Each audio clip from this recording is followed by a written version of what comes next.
Hi guys, Adam and Tom back again. Another week of frequently asked questions. One of the questions we're being asked a lot this week is what return should I expect? It's an interesting question, that one, because investors' appetite for risk has changed recently with the LVR rules coming in. So what they may have typically expected being around that 4 and 5% yield may have increased. Like investors, at the moment it's harder to invest, with 40% required as a deposit or equity to put into a property. Investors are a bit more picky, so they need a little bit more of an incentive to invest, be it capital gains along with yield, not just straight out yield like it has been with the capital growth that we've had recently. So, typically an investor would be looking for 5% plus, whereas before they may have been looking for a little bit less than that. Would you agree that as you go into the less desirable suburbs around Auckland, for example, that people expect a higher return? Yeah, definitely. You've got capital gains and yield. So the less desirable suburbs won't gain as well as more desirable suburbs. You look at, say, Remuera, you're not going to get 5% yield there at all, I wouldn't have thought. Somewhere like Clendon Park, Manurewa, maybe.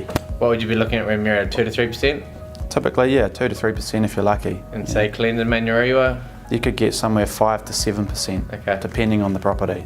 Yeah.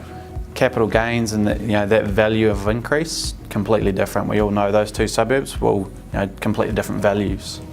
So currently in the bank, you can put your money in the bank, you can get around 2 to 3%. That's similar to investing in an area like Remuera, for example, just without the capital gain. So what would your view be on that? Money in the bank or in a property? My appetite for risk, but different. So I love property. I'm in property myself and an avid investor. And given my position, I need to grow that capital. So I'm into property. The elder investor, a little bit less risk. They're looking for the brick and tile freehold sites. They're typically, the properties which have been less risk over the last few years. Some of us younger people are looking for that extreme growth to boost our net worth over the next 5 to 7 years. Okay, is there any areas you've identified as being key areas to invest in? Look along the main trunk lines, I suppose, of that railway network. I think it's harder and harder for Aucklanders to get to work if you're working in the CBD especially. So people will appreciate that public transport, and I think you'll see if you look along where each train station is, areas surrounding there have had good growth. They have.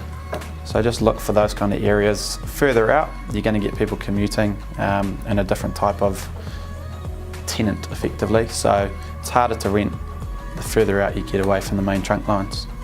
Also, what we notice is the rents do drop away the further you go from the CBD. Yep.